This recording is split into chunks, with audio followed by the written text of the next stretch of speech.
Indoor plant হোক বা outdoor plant হোক, যে কোনো প্ল্যান্টেরই গাছে খাবার দেওয়ার প্রয়োজন রয়েছে। আপনি কি করে বুঝবেন যে গাছে খাবারের প্রয়োজন রয়েছে? অত্যন্ত গুরুত্বপূর্ণ একটা বিষয়, যা নিয়ে আজকের এই পুরো ভিডিওটি হতে চলেছে। তো পুরো ভিডিওটি স্কিপ না করে দেখতে থাকুন। প্রত্যেকটা জিনিস খুব গুরুত্বপূর্ণ এবং ইম্পর্টেন্ট। আপনি যদি এই বিষয়টা সম্পর্কে না জানেন, তাহলে কিন্তু অত্যন্ত গুরুত্বপূর্ণ একটা ভিডিও আপনি হারিয়ে ফেলবেন এবং আপনি মিস করে ফেলবেন, এবং আপনার অজান্তে আপনার অনেক গাছে আপনি খাবারের পরিবর্তে অ্যান্টিফাঙ্গাল স্প্রে করবেন, গাছের মৃত্যু ঘটবে।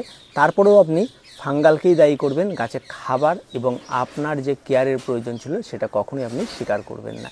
তো চলুন পুরো ভিডিওটি স্কিপ না করে দেখতে থাকি। বলে রাখি যে গাছ বেড়ে ওঠার জন্য গাছের তিনটা খাবার অত্যন্ত গুরুত্বপূর্ণ: একটা নাইট্রোজেন, একটা ফসফরাস, একটা পটাশিয়াম।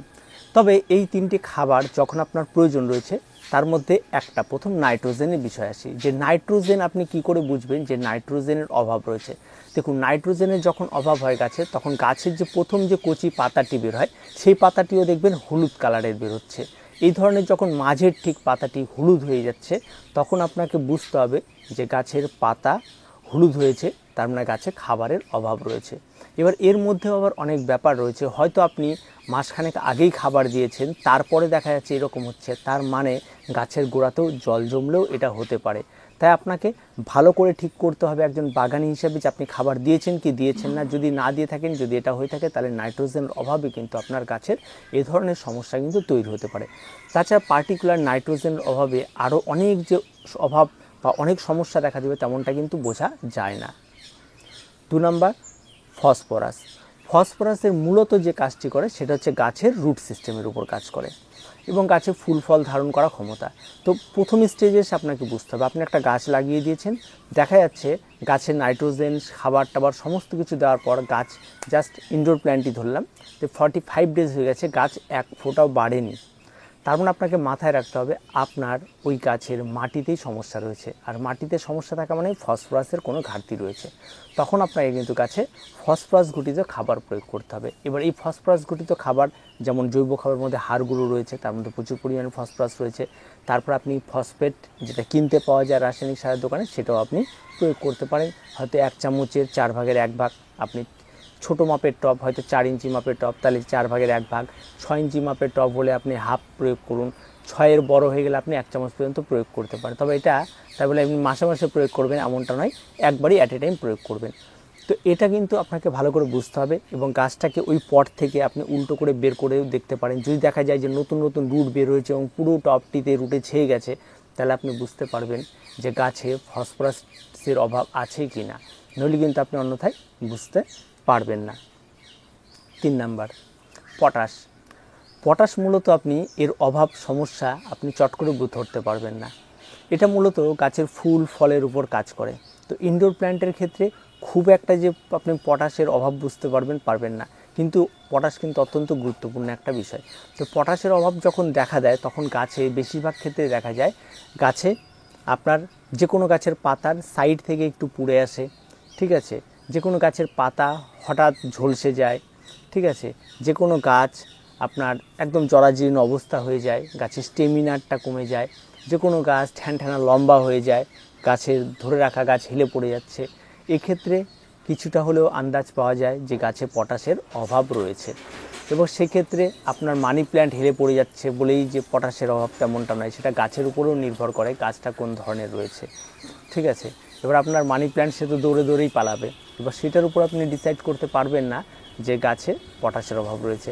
তো পটাশের অভাব মূলত বোঝাটা খুব মুশকিল, এবং তাছাড়া আপনার সবসময় যেটা বলি, গাছের একটা মনিটরিংয়ের প্রয়োজন রয়েছে। আপনি যদি ভালো মনিটরিং করে গাছের হেলদিটাকে খেয়াল রাখবেন, গাছটা মোটা আছে কি না, গাছ ঠিকঠাক আছে কি না, তাহলে অন্তত পটাশের অভাবটা বোঝা যায়। আর যখনই আপনি গাছে খাবার প্রয়োগ করছেন, তখন একটা যখন পার্টিকুলার সমস্যা দেখা দিচ্ছে, তার মানে আপনি একটা খাবার প্রয়োগ করবেন, আপনি নাইট্রোজেন, ফসফরাস, পটাশ সমৃদ্ধ মিক্স খাবার যেটাকে বলে, সেটাই আপনি প্রয়োগ করবেন। তাই স্বাভাবিকভাবেই একবার কোনো একটা সমস্যা দেখা দিলেই তখনই আপনাকে সমস্ত খাবারগুলোই প্রয়োগ করে দিতে হবে, তাহলে আপনার কাছে সমস্যাটি কিছুটা হলেও মিটবে। এবার আসি তারপরের সমস্যা, 4 নম্বর সমস্যা। 4 নম্বর সমস্যা, এই সমস্যাটা আপনি সাধারণত বুঝবেন গাছে খাবারের কখন অভাব রয়েছে। এবার এই অভাবটা কি? সামগ্রিক অভাব, নাইট্রোজেন, ফসফরাস, পটাশিয়াম, সব রকম গাছের খাবারের অভাব, সেটা আমি বলছি।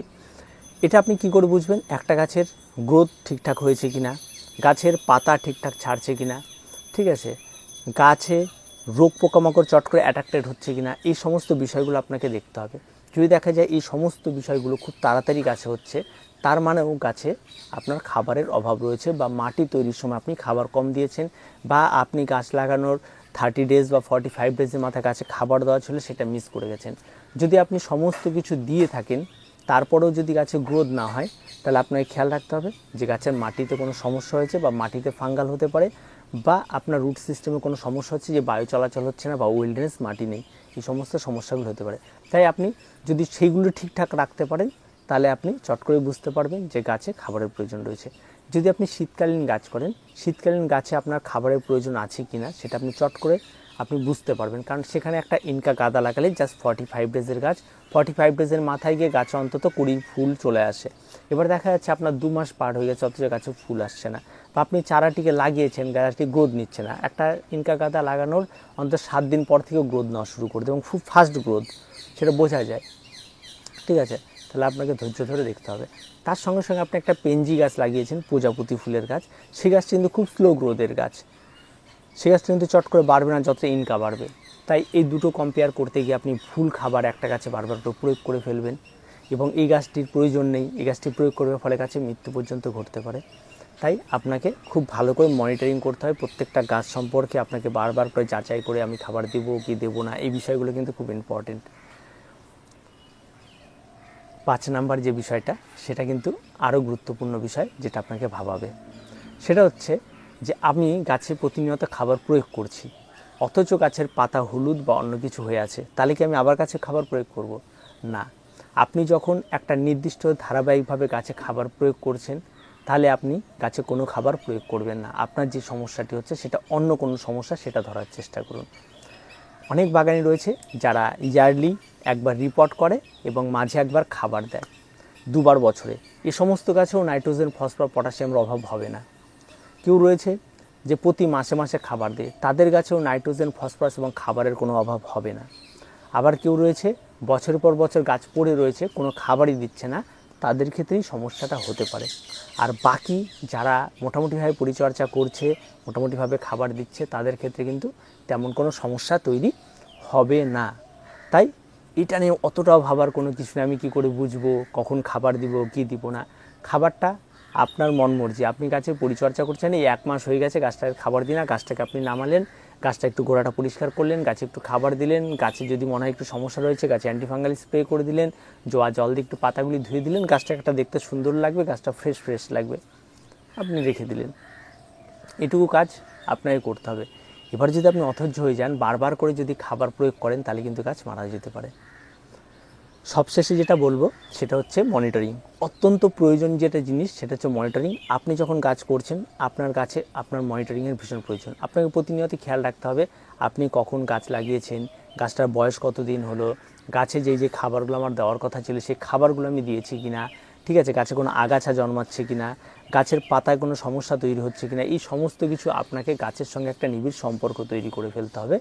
তাহলে দেখবেন আপনি প্রতিনিয়ত বুঝতে পারবেন যে আমি খাবার প্রয়োগ করে গেছি, অতএব এটা খাবারের সমস্যা না, এটা এর সমস্যা, বা এই খাবারটা দীর্ঘদিন প্রয়োগ করছি না, খাবারের সমস্যা হলেও সমস্যা হতে পারে, আমি এটা খাবারটা প্রয়োগ করি, ঠিক আছে, এই সমস্যাগুলি থাকে।